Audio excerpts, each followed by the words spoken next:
Oh my God. Look at this. The dynamic dudes. I feel bad for Shane Douglas out here with a bunch of kids looking like a grown ass Bart Simpson on steroids. Look, guys, I'm so relatable. I got this neon hat backwards and frisbees and children. Nothing to see here. And look, they didn't even put my fucking name on the graphic. I'm just blank. Hey, I'll do.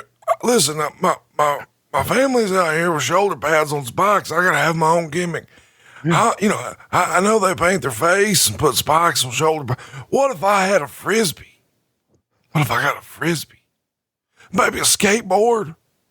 Here, I'll get my haircut cool. You know, he's got crazy spikes in his. I'm gonna grow mine out. That sounds good, but I'm gonna strut that ass. I mean, my God, Michael Hayes right here. First of all, you and I need some sunglasses like that. And when we go to St. Louis next weekend, and when we go to Baltimore next weekend, we need these glasses. You think so? Yes. Cassio can be with us. I think that'd be Cassio in the back though. Terry Gordy here looks like, he, like Cassio, could fuck up some mashed potatoes. Oh God. Terry Gordy was a legit badass. And then he had these two fuckers. What's great about Terry Gordy is he looks like the grown version of a cartoon bully. Probably because he was a bully in real life. No, he wasn't. Yeah. Did you ever see, the AMC show Preacher? Not on purpose. Okay. Well, it's quite a show. There's one big, tough bully guy in that show named Jody. And so Terry Gordy reminds me of Jody. Just beat the fuck out of everybody to give a shit about anything. And when you hit him, he got madder. I don't think these guys, I don't think everybody here was in the military. I think you had a lot of civilian slapdicks here. What the fuck are they doing? I mean, it's like, come on, fucking, okay. We've had all this shit and now they're just walking around in circles. Are we in a commercial break?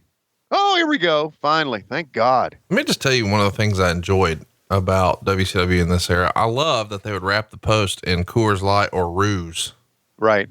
Trying some new sponsorship opportunities. And that's cool. You know, years later, you guys would do it with Slim Jim. Oh, how about that? Atomic drops and then back drops. And now pose about Frisbees. Oh my God. I feel bad. Have you noticed one thing here? We've got one camera shot. It's a one camera shoot. So there you go. Thank God they switched to another camera. Holy, and now they're back to this one. It's just like they stayed on this wide shot and then they finally got somebody up on their cameraman up on the apron of the ring.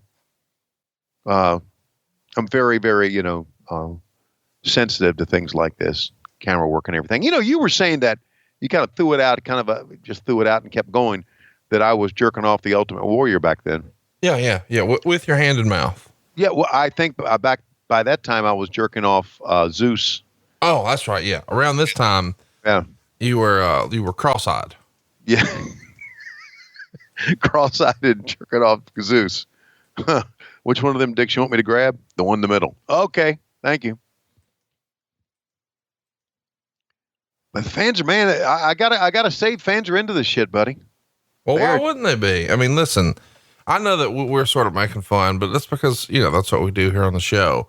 Right. But the Freebirds came out all prissy and, that's going to get some heat and they got shades on inside and everybody knows only assholes wear shades inside. And then you've got the two guys who call themselves dynamic dudes and they came out trying to make children happy and they've got Frisbees and neon colors. So they're clearly the good guys. So, I mean, they're ready for some action. But yeah, but is this, if you think about the military theme that they've had during the entire show, and they start out with some dynamic dudes with kids and some prissy guys with sunglasses, maybe not the best way to start. Maybe Ranger Ross should have started the show. Oh God. Why would you do that? Well, because he's in the military, he's an Army Ranger, and this is Fort Bragg. And I think you bring him out in a lull in the show.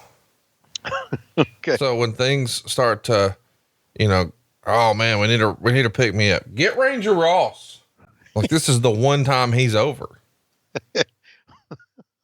Yeah. The one time he's over. You're exactly right. No, I'm not saying that to be funny, but outside of rappelling down in the Superdome and this, Yeah. well, I mean, was there another time? No, you're right. You're right. I don't, I don't know if you know the story, the backstory here, but I mean, Terry Gordy was such a great worker. Why isn't he not working this match? Why is he just on the outside? Was he hurt, or is this after his situation? I was thinking maybe it was. Tell everybody, everybody sort of always beats around the bush, and because of our friendship with Michael Hayes, I never really talk about it a ton, but tell everybody what happened there. I don't know the particulars. You know more about it than I do. It was 93 and was before this, but right. He's traveling from the United States to Japan for a tour, and he overdoses on pain medication and goes into a coma. And because they're, in the air, they can't get him the attention he needs as quickly as they probably would have had they not been, over an ocean somewhere. So Gordy winds up suffering permanent brain damage, and he returns to action less than a year later, but he's never the same performer and struggles. Right. But pre that accident, that situation, people talked about him like he was going to be, or he had, just incredible upside. Yes, he did. He had the respect of all of his peers, and everyone knew, when it came to nut cutting time, that guy could deliver great matches. One of the best. But this was before that situation. This was a couple of years before that situation. And that happened in 93, right? Might be a deal. That's right. But that might be a deal where if he's in the match, then you need them to win. Well, but I guess what I'm saying is you've got to have somebody get the heat.